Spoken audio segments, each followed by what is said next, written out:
Hello friends, welcome to இது செல்விஸ் kitchen. நான் உங்கள் செல்வி. இன்றைக்கி நம்ம கிச்சனில் பார்க்க போகிற சுவையான ரெசிபி லஞ்சி சாம்பார். பாசி பருப்பு சேனைக்கிழங்கு வச்சு ஒரு சுவையான லஞ்சி சாம்பார் ரெசிபி தாங்க.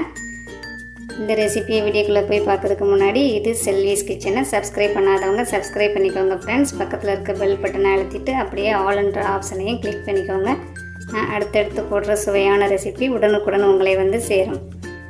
வாங்க ஃப்ரெண்ட்ஸ், வீடியோக்குள்ளே போய் இந்த சுவையான சாம்பார் ரெசிபி எப்படி செய்யலான்னு பார்க்கலாம் ஃப்ரெண்ட்ஸ்.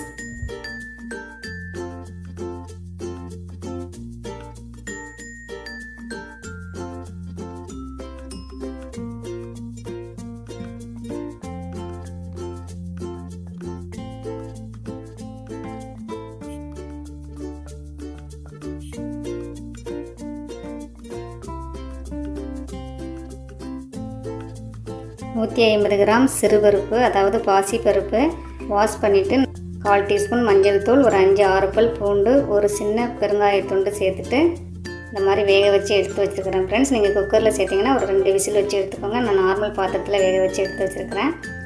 இப்போ அரை மூடி தேங்காய், 1 டீஸ்பூன் சீரகம் சேர்த்துட்டு ஒரு 2 பல் பூண்டும் சேர்த்துருக்குறேன். இந்த மாதிரி குறகுறப்பாக சுற்றி எடுத்து வச்சுருக்கிறேன். தண்ணி சேர்த்து இந்த மாதிரி குறகுறப்பாக அரைச்சி எடுத்து வச்சுருக்கிறேன். அரை லெமன் சைஸ் அளவுக்கு புளி ஊற போட்டு கரைச்சி எடுத்து வச்சுருக்கிறேன் ஃப்ரெண்ட்ஸ். அரை லெமன் சைஸ் அளவுக்கு போதும், ரொம்ப புளி வேண்டாம். இதையும் கரைச்சி எடுத்து வச்சாச்சு. இது இப்படி இருக்கட்டும்.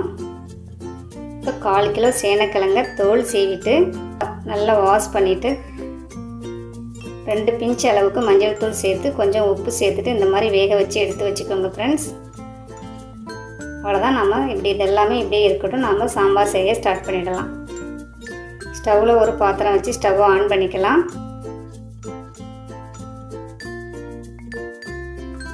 ஒரு டேபிள் ஸ்பூன் ஆயில் சேர்த்துட்டு ஆயில் ஹீட் ஆயிடுச்சு. மிதமான தீயில வச்சுக்கலாம். ஒரு 2 பெரிய வெங்காயம் கட் பண்ணி சேர்த்தாச்சு.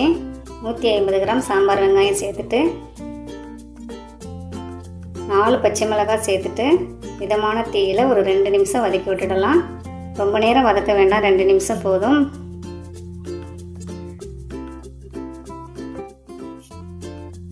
இப்போ 3 தக்காளி கட் பண்ணி எடுத்து வச்சுருக்கிறேன், அதையும் சேர்த்துக்கலாம். இப்போ தக்காளியை சேர்த்துட்டு மிக்ஸ் பண்ணி விட்டுடலாம். ஒரு 1 நிமிஷம் மிக்ஸ் பண்ணால் போதும். இப்போ நம்ம சாம்பாருக்கு தேவையான மசாலா சேர்த்துக்கலாம்.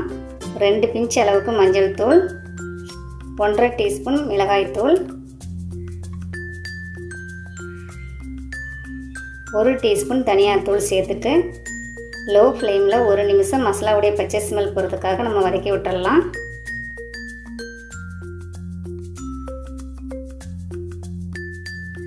இப்போ நம்ம ஏற்கனவே ரெடி பண்ணி வச்சுருந்த சேனைக்கிழங்க சேர்த்துட்டு நல்லா மிக்ஸ் பண்ணி விட்டுடலாம்.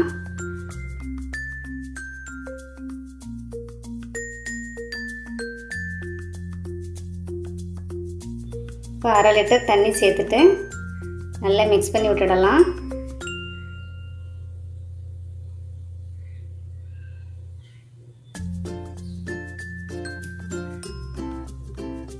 இப்போ மூடி போட்டுட்டு ஒரு கொதி வரட்டும். ஃபுல் ஃப்ளேம் வச்சிடலாம் ஃப்ரெண்ட்ஸ். இப்போ ஓப்பன் பண்ணி பார்க்கலாம். நல்லா கொதிக்க ஆரம்பிச்சிருச்சு. இப்போ நம்ம லைட்டாக மிக்ஸ் பண்ணி விட்டுட்டு ஏற்கனவே கரைச்சி வச்சுருந்தா புளி தண்ணியை சேர்த்துக்கலாம்.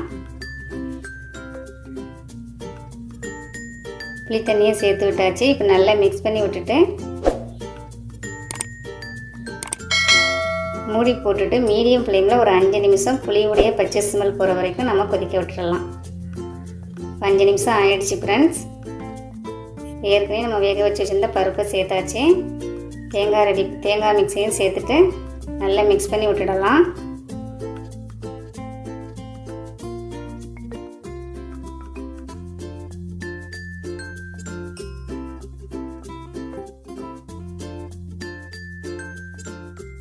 நான் 1/2 லிட்டர் தண்ணி திரும்பவும் சேர்த்துருக்குறேன் ஃப்ரெண்ட்ஸ்.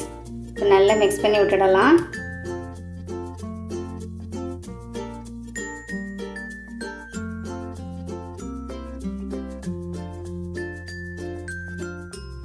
சாம்பாருக்கு தேவையான உப்பை சேர்த்துட்டு நல்லா மிக்ஸ் பண்ணி விட்டுடலாம். இப்போ ஃபுல் ஃப்ளேமில் ஒரு கொதி வரட்டும்.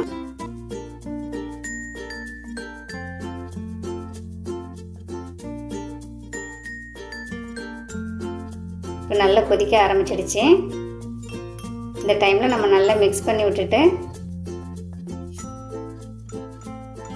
மூடி போட்டு மீடியம் ஃப்ளேமில் ஒரு 5 நிமிஷம் கொதிக்க விட்டுடலாம். 5 நிமிஷம் ஆயிடுச்சு. ஓப்பன் பண்ணி பார்க்கலாம். கமகமான வாசனையோட சாம்பார் எவ்வளோ அழகாக வந்திருக்கு பாருங்கள். இது இப்படியே கொதிச்சிட்டு இருக்கட்டும். நம்ம இன்னொரு ஸ்டவ்வில் இதுக்கு ஒரு தாளிப்பு கொடுத்துடலாம்.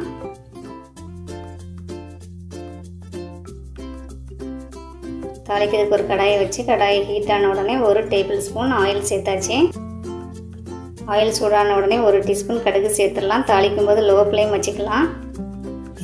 கொஞ்சமாக வெந்தயம் சேர்த்துக்கலாம். வெந்தயம் ரொம்ப சேர்க்க வேண்டாம், கசப்பு வந்துடும். இந்த அளவுக்கு சேர்த்துக்கோங்க. 1/2 டீஸ்பூன் உளுந்தம்பருப்பு சேர்த்துட்டு மிக்ஸ் பண்ணி விட்டுடலாம். 2 வரமிளகாய் சேர்த்துட்டு மிக்ஸ் பண்ணிடலாம். 5 சாம்பார் வெங்காயம் பொடியாக கட் பண்ணி வச்சுருக்கேன், அதையும் சேர்த்துட்டு வெங்காயம் செவந்து வர வரைக்கும் வதக்கி விட்டுடலாம். இந்த ஸ்டேஜில் நம்ம ஸ்டவ்வை ஆஃப் பண்ணிவிட்டு கருவேப்பிலை சேர்த்துடலாம் ஃப்ரெண்ட்ஸ். கருவேப்பிலை சேர்த்துட்டு நல்லா மிக்ஸ் பண்ணிவிட்டு இப்போ நாம் சாம்பாரில் தாளித்து விட்டுடலாம். கமகமான வாசனையோட அட்டகாசமான சுவையில் பாசிப்பருப்பு சேனைக்கிழங்கு லஞ்சி சாம்பார் ரெடி ஆகிடுச்சு. ஒரு முறை பாசிப்பருப்பு வச்சு இந்த சேனைக்கிழங்கு சேர்த்து லஞ்சி சாம்பார் ரெடி பண்ணி பாருங்கள் ஃப்ரெண்ட்ஸ். மிகவும் சுவையாக இருக்கும். இப்போ கொஞ்சம் மல்லி இலை சேர்த்துட்டு மிக்ஸ் பண்ணி விட்டுடலாம். அவ்வளோதான் ஃப்ரெண்ட்ஸ், சூப்பரான சுவையான லஞ்சி சாம்பார் ரெடி ஆகிடுச்சு. கண்டிப்பாக ட்ரை பண்ணி பாருங்கள். எப்படி இருந்ததுன்னு கமெண்ட்டில் சொல்லுங்கள் ஃப்ரெண்ட்ஸ். மீண்டும் ஒரு சுவையான ரெசிபியில் நான் உங்களை சந்திக்கிறேன். தேங்க்ஸ் ஃபார் வாட்சிங். பாய்.